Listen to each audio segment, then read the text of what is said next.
Tejaswini MPSC coaching या चॅनलमध्ये मी Tejaswini madam आपले स्वागत करत आहे. चला तर मग आपण आता राज्यसेवा मुख्य परीक्षेचा सिलेबस जाणून घेऊया. या परीक्षेची योजना समजून घेऊ.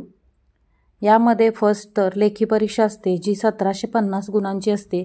यामध्ये प्रश्नपत्रिकेची संख्या 9 असते. आणि दुसरा मुद्दा म्हणजे मुलाखत व व्यक्तिमत्व तपासणी ही 275 गुणांची असते. म्हणजेच टोटल आपल्याला 2025 गुण होतात. त्यापैकी आपल्याला एकूण मार्क्स पाडायचे असतात. चला आता या 9 क्वेश्चन पेपरचे मार्क्स आणि पॅटर्न जाणून घेऊ. यामध्ये पेपर पहिला हा मराठी विषयाचा असतो, ज्याला 300 गुण असतात. यामध्ये 10वी लेवलचे प्रश्न असतात. याचे माध्यम मराठी असते. यासाठी 3 तासाचा वेळ असतो. यामध्ये तुम्हाला 25% गुणांसह पात्र होणे गरजेचे आहे. म्हणजेच यामध्ये तुम्हाला 300 पैकी 75 मार्क पडणे गरजेचे आहे. हा पेपर वर्णनात्मक असतो, म्हणजे लेखी स्वरूपाचा असतो. यामध्ये दुसरा पेपर हा इंग्रजी भाषेचा असतो. याला सुद्धा 300 गुण असतात आणि हा सुद्धा 10वी लेवलचा असतो. याचे माध्यम इंग्लिश असते. याला सुद्धा 3 तास वेळ असतो आणि यामध्ये सुद्धा तुम्हाला 25% गुणांसह पास होणे गरजेचे आहे. या पेपरचा पॅटर्न सुद्धा वर्णनात्मक म्हणजेच लेखी स्वरूपाचा असतो. चला आता आपण GSचे पेपर जे 4 पेपर्स असतात ते जाणून घेऊया. आता हे पेपर्स जे पुढील पेपर्स आहेत, जे 7 पेपर्स आहेत, म्हणजेच GSचे 4 पेपर, वैकल्पिक विषयाचे 2 पेपर आणि एक निबंधाचा पेपर, असे 7 पेपर हे गुणवत्तेसाठी गणना केले जातात. तर ते कोणते कोणते आहेत चला बघून घेऊ. पेपर नंबर 3 हा निबंधाचा असतो. जसे याला 250 मार्क असतात. यामध्ये पदवी लेवलचे प्रश्न असतात. याचे माध्यम मराठी इंग्रजी असे दोन्ही असते. याला सुद्धा 3 तासाचा वेळ असतो. आता पेपर नंबर 4 हा सामान्य अध्ययन 1 250 गुणांचा असतो. याला सुद्धा पदवी लेवलचे शिक्षण गरजेचे असते आणि याचे माध्यम मराठी इंग्रजी आणि 3 तासाचा याला वेळ असतो. त्याचबरोबर पेपर 5 हा सामान्य अध्ययन 2, पेपर 6 सामान्य अध्ययन 3 आणि पेपर 7 सामान्य अध्ययन 4 हे 250 मार्काचे. म्हणजेच पेपर 4 ते 7 म्हणजे सामान्य अध्ययन 1, 2, 3, 4 हे 4ही पेपर 250 मार्काचे. त्याचबरोबर पदवी लेवलचे प्रश्न असणारे आणि मराठी इंग्रजी दोन्ही माध्यमात असणारे, तसेच 3 तास वेळ असणारे असतात. यासाठी वर्णनात्मक म्हणजेच लेखी स्वरूपाचेच मीडियम असते. हे पेपर ऑब्जेक्टिव्ह होत नाहीत, हे लेखी स्वरूपातच होतात. आता पेपर नंबर 8 वैकल्पिक विषय पेपर क्रमांक 1 आणि पेपर नंबर 9 वैकल्पिक विषय क्रमांक 2 हे दोन्ही पेपरसुद्धा 250 मार्काचे असतात. याला सुद्धा पदवी लेवलचे शिक्षण गरजेचे आहे. याचे माध्यम मराठी इंग्रजी असते आणि याचा वेळसुद्धा 3-3 तास असतो. हेच पेपरसुद्धा वर्णनात्मक स्वरूपाचे असतात. या वैकल्पिक विषयामध्ये तुम्हाला खूप सारे विषय दिले जातात. त्यामधील एक विषय निवडून त्यामध्ये 2 पेपर द्यावे लागतात. ते आपण पुढे पाहणारच आहोत. चला हे तर आपले 9 पेपर झाले. त्यापैकी 2 पेपर जसे की मराठी आणि इंग्लिश हे 2 पेपर तुम्हाला पास होणे गरजेचे आहे. तरच तुमचे 7 म्हणजे 3 पेपर क्रमांक 3 पासून ते पेपर क्रमांक 9 पर्यंत हे तुमचे पेपर चेक केले जातात. जर तुम्हाला पेपर क्रमांक 1 आणि 2 म्हणजेच मराठी आणि इंग्लिशमध्ये 300 पैकी 75 गुण पडले नाहीत तर तुमचे हे 7 पेपर चेक केले जात नाहीत. ही गोष्ट लक्षात ठेवण्यासारखी आहे. चला यासाठी काहीतरी टिप्स आहेत त्या जाणून घेऊया. त्या कोणत्या आहेत?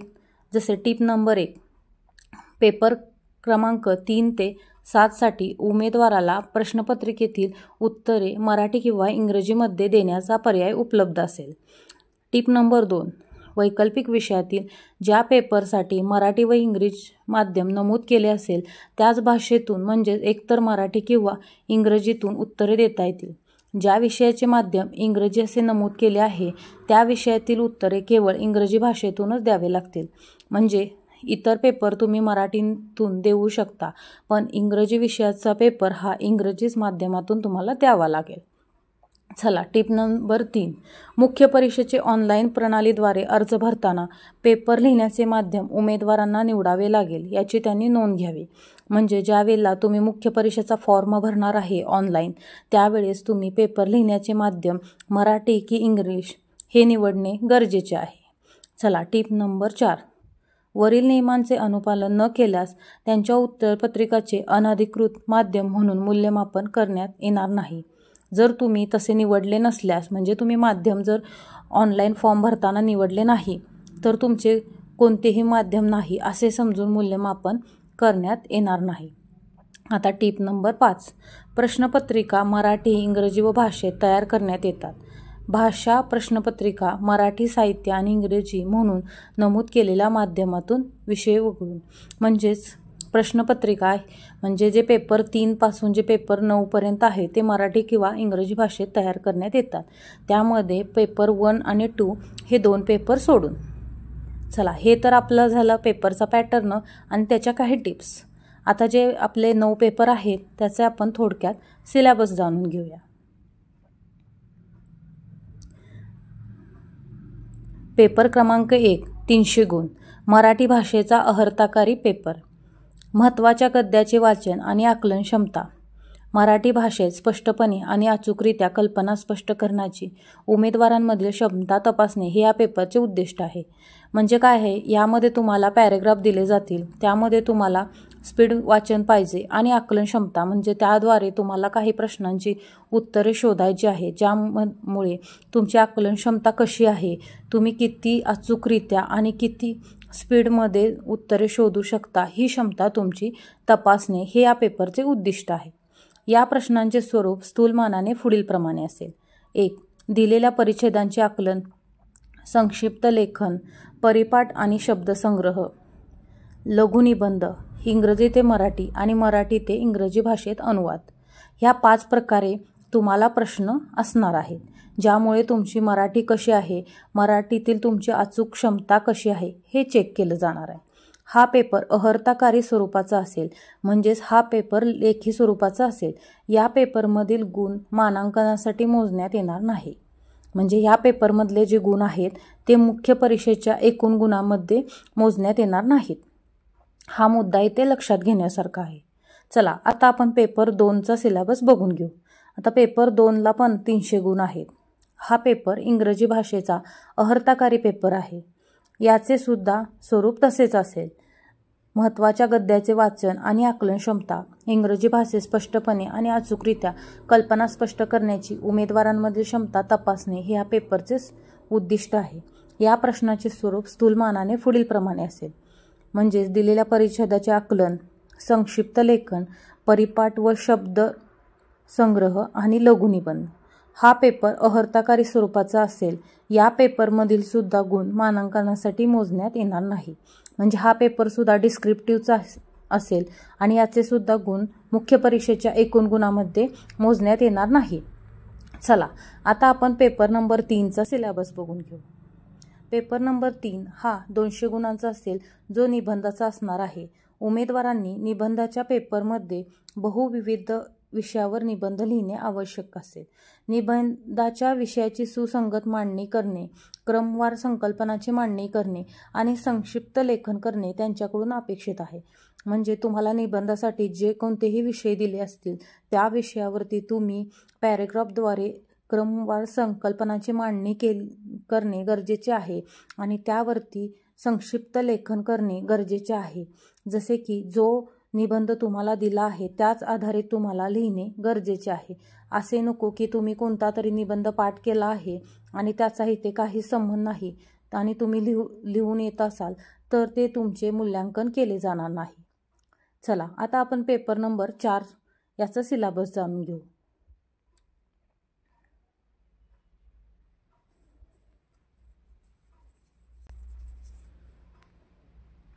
पेपर नंबर 4 याला 250 गुण असणार आहेत.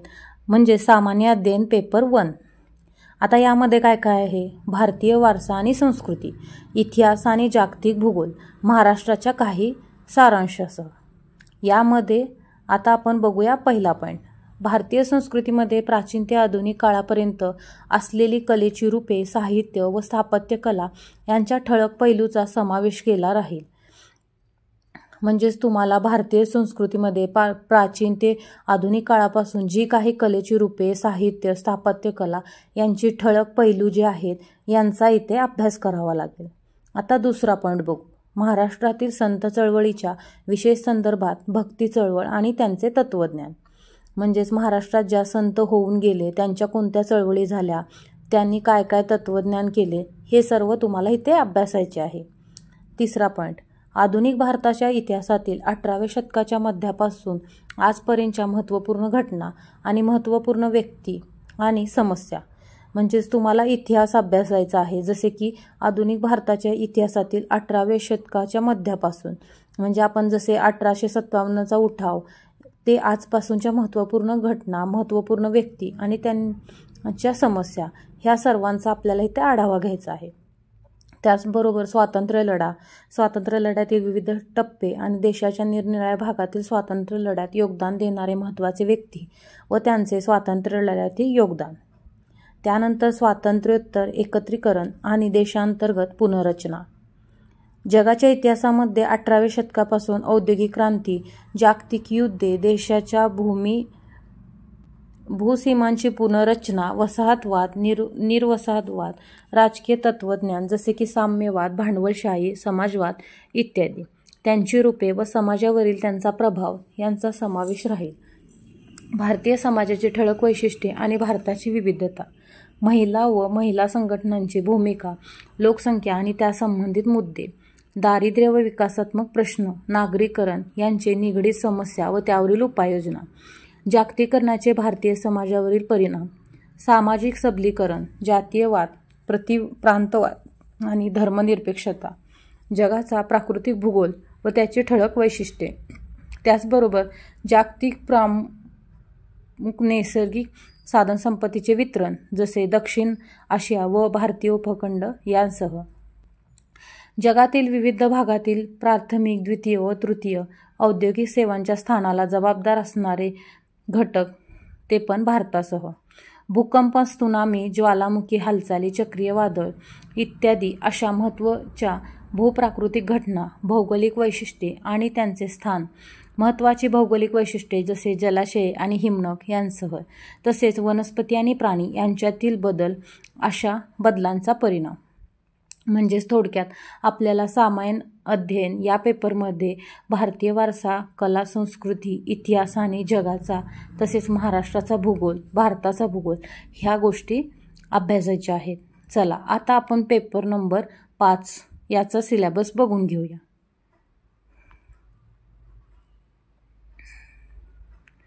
पेपर नंबर 5 हा सुद्धा 250 गुणांचा आहे, ज्याला आपण सामान्य अध्ययन 2 असे म्हणतो. यामध्ये आपल्याला प्रशासन, संविधान, राज्यशास्त्र, सामाजिक न्याय व आंतरराष्ट्रीय संबंध महाराष्ट्राच्या काही भारांशासह अभ्यासायचा आहे. यामध्ये कोणते कोणते मुद्दे आहेत चला जाणून घेऊ. यामध्ये पहिला मुद्दा आहे भारतीय संविधान, ऐतिहासिक पार्श्वभूमी, उत्तक्रांती, वैशिष्ट्ये, सुधारणा, महत्त्वपूर्ण तरतुदी आणि मूलभूत संरचना, संघ व राज्ये यांची कार्ये व जबाबदाऱ्या, संघराज्य रचनेशी संबंधित प्रश्न व आव्हाने, स्थानिक पातळीवर अधिकार आणि वित्तीय व्यवस्था यांचे प्रदान आणि त्यातील आव्हाने. तिसरा मुद्दा विविध अंगांमधील अधिकारांची विभागणी, वाद निवारण यंत्रणा व संस्था. चौथं, भारतीय संविधानिक योजनेची इतर देशांशी तुलना. संसद व राज्य विधानमंडळे म्हणजे संरचना, कार्यप्रणाली, कामकाज चालवणे, अधिकार व विशेषाधिकार आणि यांपासून उद्भवणारे प्रश्न. कार्यपालिका, न्यायपालिका यांची रचना, संघटन आणि कार्ये, सरकारची मंत्रालये व विभाग, दबाव गट आणि औपचारिक, अनौपचारिक आणि त्यांची राज्यव्यवस्थेतील भूमिका. स्थानिक स्वराज्य संस्था, लोकप्रतिनिधित्व, अधिनियमाची ठळक वैशिष्ट्ये, विविध संविधानिक पदाच्या नियुक्त्या, विविध संविधानिक मंडळाचे अधिकार व कार्य, जबाबदाऱ्या, वैधानिक नियामक व विविध अर्धन्यायिक मंडळे, विविध क्षेत्रातील विकासासाठी सरकारी धोरणे व घटक यांचे संकल्पन, अंमलबजावणी करताना उद्भवणाऱ्या समस्या, विकास प्रक्रिया व विकास उद्योग, अशासकीय संघटना, स्वसहाय्यता गट, विविध गट व संघ, देणगीदार, धर्मदाय संस्था, संस्थात्मक व इतर हितसंबंधित व्यक्ती यांच्या भूमिका. नेक्स्ट, समाजातील दुबळ्या घटकांसाठी केंद्राच्या व राज्याच्या कल्याणकारी योजना आणि या योजनांची कामगिरी, यंत्रणा, कायदे या दुबळ्या घटकांच्या संरक्षणासाठी व लाभासाठी गठीत केलेल्या संस्था व मंडळे, आरोग्य, शिक्षण व मानव संसाधन यांसारख्या सामाजिक क्षेत्र सेवांशी निगडीत घटकांच्या विकास व व्यवस्थापन संबंधातले प्रश्न, दारिद्र्य व उपासमार यांच्याशी संबंधित प्रश्न, प्रशासन, पारदर्शकता, उत्तरदायित्व ही प्रश्न, उपाययोजने, प्रतिमाने, यश, मर्यादा व क्षमता याबाबतचे महत्त्वाचे पैलू, तसेच नागरिकांची सनद, पारदर्शकता, उत्तरदायित्व आणि संस्थात्मक व इतर उपाययोजना, नागरी सेवांची लोकशाहीमधील भूमिका, भारत आणि शेजारील राष्ट्र यांचे संबंध, द्विपक्षीय, प्रादेशिक व जागतिक गट आणि भारताचा समावेश असणारे आणि किंवा भारताच्या हितसंबंधाला बाधा पोहोचवणारे कारनामे, विकसित व विकसनशील देशांच्या धोरणांचा व राजकारणाचा भारताच्या हितसंबंधावर आणि भारतीय भांडवलदारांवर होणारा परिणाम. लास्ट, महत्त्वाच्या आंतरराष्ट्रीय संस्था, अभिकरणे, मंच, त्यांची रचना व जनादेश. चला, आता हा झाला पेपर 2 म्हणजे सामान्य अध्ययन 2 याचा सिलेबस. आता आपण पेपर 6 म्हणजे सामान्य अध्ययन 3 याचा सिलेबस जाणून घेऊया. यामध्ये आपल्याला तंत्रज्ञान, आर्थिक विकास, जैवविविधता, पर्यावरण, सुरक्षा, आपत्ती व्यवस्थापन, महाराष्ट्राच्या काही भागांसह यांचा आढावा घ्यायचा आहे. यामध्ये भारतीय अर्थव्यवस्था आणि नियोजनाशी संबंधित मुद्दे, साधनसंपत्तीचे एकत्रित वाढ, विकास व रोजगार, सर्वसमावेशक वाढ व त्यातून उद्भवणाऱ्या समस्या, सरकारी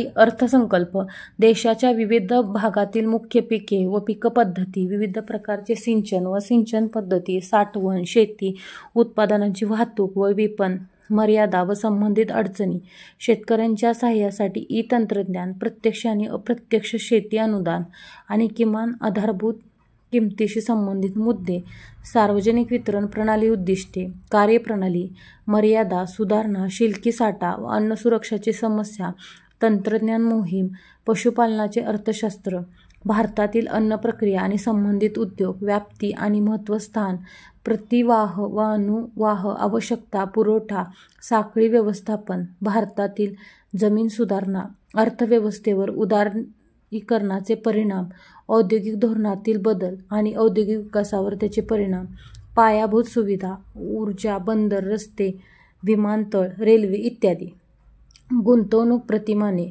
विज्ञान व तंत्रज्ञान, घडामोडी व त्यांचे उपाययोजन आणि दैनंदिन जीवनातील परिणाम, विज्ञान व तंत्रज्ञानातील भारतीयांची कामगिरी, तंत्रज्ञानाचे स्वदेशीकरण आणि नवीन तंत्रज्ञान विकसित करणे, माहिती तंत्रज्ञान, अवकाश, संगणक, रोबोटिक्स, सूक्ष्म तंत्रज्ञान, जैवतंत्रज्ञान या क्षेत्रांमधील जागरूकता आणि बौद्धिक मालमत्ता हक्काशी संबंधित समस्या, संवर्धन, पर्यावरणीय प्रदूषण आणि अवनती, पर्यावरणीय आघात निर्धारण, आपत्ती व आपत्ती व्यवस्थापन, आपत्ती जोखीम, लवचिकपणा, लवचिक समाज, विकास आणि उग्रवादाचा प्रसार यांच्यामधील दुवे, अंतर्गत सुरक्षेसाठी आव्हाने निर्माण करण्यात बाह्य राज्य व गैरराज्य घटकांची भूमिका, संप्रेषण जाळ्यामार्फत अंतर्गत सुरक्षेसाठी आव्हाने, अंतर्गत सुरक्षा आव्हानांमध्ये प्रसारमाध्यमे व सामाजिक नेटवर्किंग साईटची भूमिका, सायबर सुरक्षेच्या मूलभूत बाबी, आर्थिक गैरव्यवहार व त्यावरील प्रतिबंध, सुरक्षा आव्हाने आणि सीमा क्षेत्रातील त्यांचे व्यवस्थापन, दहशतवादाबरोबर संघटित गुन्हेगारीचा संबंध, विविध सुरक्षा दले आणि अभिकरणे व त्यांचे जनादेश. हा झाला सामान्य अध्ययन 3 या पेपरचा सिलेबस. चला, आता आपण पेपर नंबर 7 म्हणजे सामान्य अध्ययन 4 याचा सिलेबस जाणून घेऊया. हा पेपरसुद्धा 250 गुणांचा असतो. यामध्ये नीतिशास्त्र, सचोटी आणि अभियोद्धिका यांचा आढावा घ्यायचा आहे. जसेच या अंतर्गत समाविष्ट असलेले प्रमुख विषय म्हणजे नीतिशास्त्र, सचोटी आणि योग्यता. या पेपरमध्ये उमेदवारांची सचोटी सार्वजनिक जीवनातील समंजसपणा आणि समाजाशी व्यवहार करताना त्याला सामोरे जावे लागणाऱ्या विविध समस्या आणि संघर्षाबाबतच्या समस्या सोडवण्याच्या दृष्टिकोनाशी संबंधित समस्यांबाबत उमेदवारांची वृत्ती आणि दृष्टिकोन तपासण्यासाठीचा प्रश्नांचा समावेश असेल. यावरील प्रश्नांमध्ये पैलू निश्चित करण्यासाठी घटना अभ्यास म्हणजेच केस स्टडी याचाही वापर केला जाईल. पुढील स्थूल क्षेत्रांचा समावेश केला जाईल. याचा अभ्यासक्रम आहे नीतिशास्त्र आणि मानवी परस्पराभिमुखता म्हणजेच मानवतेच्या नीतिमत्तेचे सार, निर्धारक आणि परिणाम, नैतिकतेचे परिमाण, नीतिशास्त्र, खाजगी आणि सार्वजनिक संबंधांमधील मानवी मूल्ये, महान नेते, सुधारक व प्रशासक यांचे जीवन आणि शिकवण यांपासून धडे, मूल्ये रुजवण्यासाठी कुटुंब, समाज व शैक्षणिक संस्था यांच्या भूमिका, अभिवृत्ती घटक संरचना, कार्य, त्यांचा प्रभाव आणि विचार व वर्तन यांच्याशी संबंध, नैतिक आणि राजकीय अभिवृत्ती, सामाजिक परिणाम व पाठपुरावा, नागरी सेवेसाठी अभियोग्यता आणि मूलभूत मूल्ये, सचोटी, निपक्षपातीपणा आणि पक्षीय निरपेक्षता, वस्तुनिष्ठता, सार्वजनिक सेवेसाठी समर्पण, सहानुभूती, सहिष्णुता आणि दुर्बल घटकांप्रती सहानुभूती, भावनिक बुद्ध्यांक, संकल्पना आणि त्यांची उपयोगिता, प्रशासन आणि कारभारामध्ये त्यांची उपयुक्तता आणि उपाययोजन, भारत आणि जगातील नैतिक विचारवंतांचे आणि तत्त्वज्ञानांचे योगदान, लोक प्रशासनातील सार्वजनिक नागरी सेवा मूल्ये आणि नैतिकता, स्थिती व समस्या, सरकारी व खाजगी संस्थांमधील नैतिक चिंता आणि कोंडी, नैतिक मार्गदर्शनाचे स्रोत म्हणून कायदे, नियम, विनिमय व सतत विवेकबुद्धी, उत्तरदायित्व आणि नैतिक शासन, शासनांमध्ये नैतिकता आणि नैतिक मूल्यांचे बळकटीकरण, आंतरराष्ट्रीय संबंध आणि निधीकरणांमधील नैतिक समस्या, निगम प्रशासन, प्रशासनातील सभ्यता, लोकसेवेची संकल्पना, प्रशासन व सभ्यता यांचा तत्त्वज्ञानात्मक आधार, माहितीची देवाणघेवाण आणि सरकारमधील पारदर्शकता, माहितीचा अधिकार, नीतिसंहिता, आचारसंहिता, नागरिकांची सनद, कार्यसंस्कृती, सेवा प्रदानाचा दर्जा, सार्वजनिक निधींचा विनियोग, भ्रष्टाचाराची आव्हाने आणि वरील समस्यांवरील घटना अभ्यास म्हणजेच केस स्टडी. हा झाला पेपर नंबर 7चा अभ्यासक्रम. चला आता आपण पेपर नंबर 8चा अभ्यासक्रम जाणून घेऊ. पेपर नंबर 8 आणि 9 हे 250 गुणांचे असतात. यामध्ये तुम्हाला वैकल्पिक विषय असतो जो पेपर 1 आणि 2 या 2 पेपरमध्ये द्यायचा असतो. यामध्ये आपल्याला 26 प्रकारचे विषय असतात. यातून कोणताही एक विषय निवडता येतो ज्याचे तुम्हाला 2 पेपर द्यायचे असतात. यामध्ये तुम्हाला कृषी, पशुसंवर्धन व पशुविज्ञान, मानवशास्त्र, जीवशास्त्र, रसायनशास्त्र, स्थापत्य अभियांत्रिकी, वाणिज्य व लेखाशास्त्र, अर्थशास्त्र, विद्युत अभियांत्रिकी, भूगोल, भूशास्त्र, इतिहास, विधी, व्यवस्थापन, मराठी साहित्य, गणित, यांत्रिकी अभियांत्रिकी, वैद्यकशास्त्र, तत्त्वज्ञान, भौतिकशास्त्र, राज्यशास्त्र व आंतरराष्ट्रीय संबंध, मानसशास्त्र, लोकप्रशासन, समाजशास्त्र, सांख्यिकी, प्राणीशास्त्र हे 26 विषय आहेत ज्यापैकी तुम्हाला एक विषय निवडायचा असतो. आता हे झाले मुख्य परीक्षेचा टोटल पेपर 1 ते पेपर 9 या सर्व विषयांचा सिलेबस. आता हे जे 26 विषय आहे यांचा आपण प्रत्येक विषय वाईज सिलेबस बघणार आहे ते सुद्धा नेक्स्ट व्हिडिओमध्ये.